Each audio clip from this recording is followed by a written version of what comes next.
Technology company Zoho के 3 app ने किस तरह से धूम मचा रखी है, इसके बारे में मैं आपको बताऊंगा। जो ज़ोहो की 3 ऐप है, अटराई, इसके अलावा उला और एक और नया ऐप जो उसने जस्ट लॉन्च किया है, वानी, इन तीनों ने किस तरह से धूम मचा रखी है, इसके बारे में मैं आपको बताऊंगा। और ये भी बताऊंगा कि ज़ोहो ने किस कंट्री में एंटर कर लिया है। ये वो कंट्री है जहां किसी के लिए भी एंटर करना मुश्किल ही नहीं बल्कि नामुमकिन है।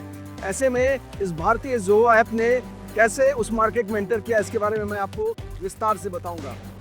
दोस्तों, ज़ोहो जो है वो क्लाउड सर्विस प्रोवाइड कराने वाली इंडियन टेक्नोलॉजी कंपनी है। हालांकि ये बहुत पहले खुल गई थी।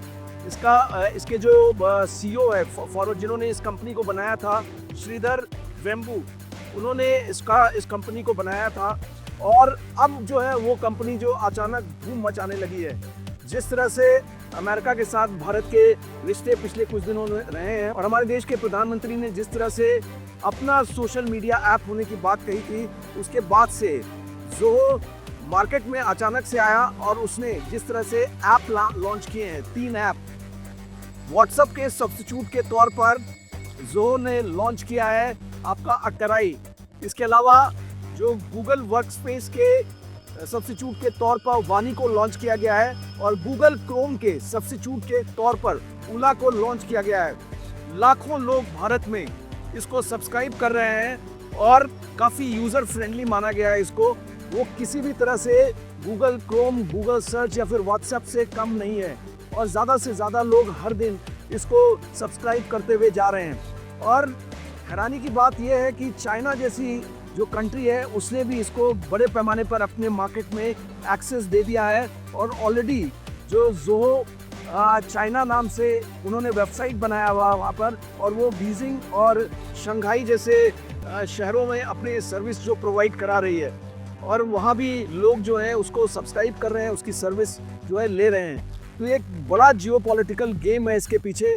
दोस्तों, जैसा आप जानते हैं कि चाइना ने ना तो व्हाट्सएप को एक्सेस दिया, ना इंस्टाग्राम को, ना फेसबुक को, ना ट्विटर को, और ना ही गूगल क्रोम, गूगल वर्ड या गूगल के किसी भी जो ऐप है उसको एक्सेस अपने यहाँ नहीं दिया है, अपने मार्केट का एक्सेस नहीं दिया है। लेकिन चाइना द्वारा इतने बड़े पैमाने पर ज़ोहो को अपने मार्केट का एक्सेस देना एक नया जो जियोपॉलिटिकल शिफ्ट है उसकी तरफ इशारा करता है और दोनों देशों के बीच जो लगातार संबंध सुधरते हुए जा रहे हैं, ये उसकी तरफ भी इशारा करता है। हालांकि चाइना को फेस वैल्यू पर नहीं लिया जा सकता। चाइना की जो फॉरेन पॉलिसी है उसका एक महत्वपूर्ण एंग है डिसेप्शन, यानी कि धोखा देना। वो किसी भी समय आपको जो है धोखा दे सकता है।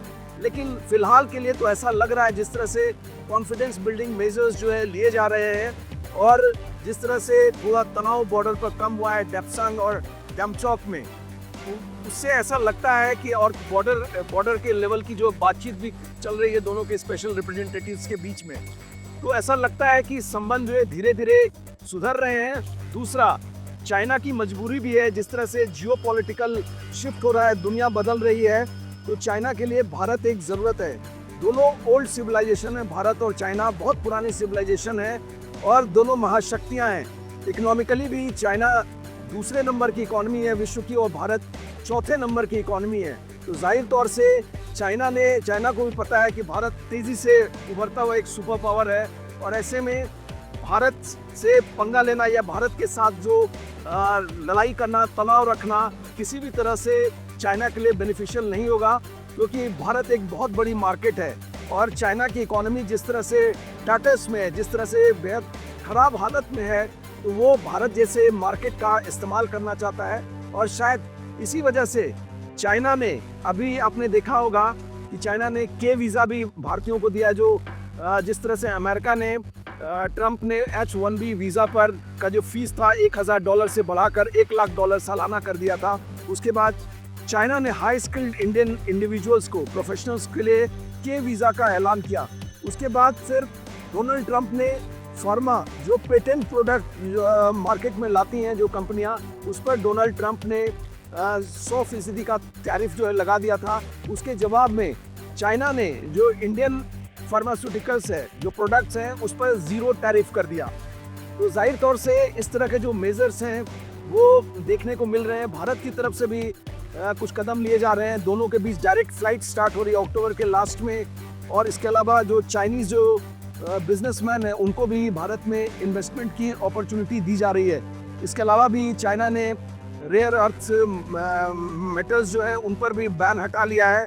जो टनल बोरिंग मशीन्स है उस पर भी बैन हटा लिया है चाइना ने। अब वो भारत में जो है एक्सपोर्ट की जा सकती हैं चाइना से। तो ये सारे कॉन्फिडेंस बिल्डिंग मेजर्स जो है लिए जा रहे हैं। बहुत बड़ा जियोपॉलिटिकल शिफ्ट हो रहा है। ऐसे में जोहो को जिस तरह से मार्केट एक्सेस मिला है चाइना में, वो एक चाइना की तरफ से यूएस को मैसेज है कि दुनिया बदल रही है और दुनिया जो है वो यूनिपोलर नहीं रही।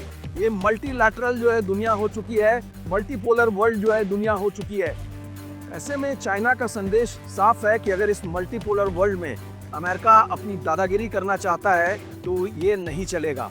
और शायद इस वजह से ट्रंप के टैरिफ के जवाब में चाइना ने अब ग्रेटर एक्सेस भी अपने मार्केट का इंडियन प्रोडक्ट्स को देना शुरू कर दिया है। इसी मसले पर हमने बातचीत की डिफेंस और strategic affairs expert Sanjeev Shrivastava से। इसने भारत के साथ अपने संबंधों को बेहतर बनाने की कवायद की है और इसी वजह से जोहो को अलाउ कर दिया कि वीज़ा वो दे रहे हैं और व्यापारिक संबंध भी अब शुरू होने जा रहे हैं। तो ऐसे में ये भारत और चाइना के संबंधों के लिए एक बेहतर स्थितियाँ बनती अवश्य दिखाई दे रहा है। लेकिन एक बात मैं अंत में अवश्य कहना चाहता हूँ कि चाइना के फेस वैल्यू पर भरोसा नहीं किया जा सकता। चाइना के जो कम्युनिस्ट रूलर्स हैं उनकी जो थिंकिंग है उसमें विस्तारवाद, उपनिवेशवाद, अवसरवाद, आधिपत्यवाद स्पष्ट रूप से है। और चाइना ने कई बार भारत के साथ डिसेप्शन का उसका एक इतिहास रहा है। इसलिए चाइना के फेस वैल्यू पर भरोसा न करते हुए China concrete steps on the ground क्या लेता है उसको हमें बना के रखना होगा। और चाइना के साथ दूसरी बात ये भी है कि ये राष्ट्र शक्ति का सम्मान करता है। यदि आप चाइना के साथ पोजीशन ऑफ स्ट्रेंथ के साथ डील करेंगे तभी उसके साथ कोई अच्छा नेगोशिएशन हो सकता है, कोई अच्छी डीलिंग हो सकती है, बातचीत हो सकती है। लेकिन यदि कहीं से कोई वीकनेस अगर चाइना देखेगा तो उसे वो एक्सप्लॉइट करने से नहीं चूकेगा। विकसित भारत के लक्ष्य की तरफ हमें तेज गति से आगे बढ़ना होगा।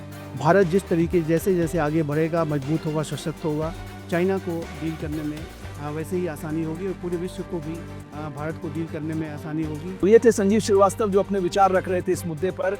यही हमारी आज की खबर थी। उम्मीद है आपको पसंद आई होगी। अगर आपको हमारी ये खबर पसंद आई हो तो काइंडली हमें लाइक करें, शेयर करें और सब्सक्राइब करें। जय हिंद, जय भारत।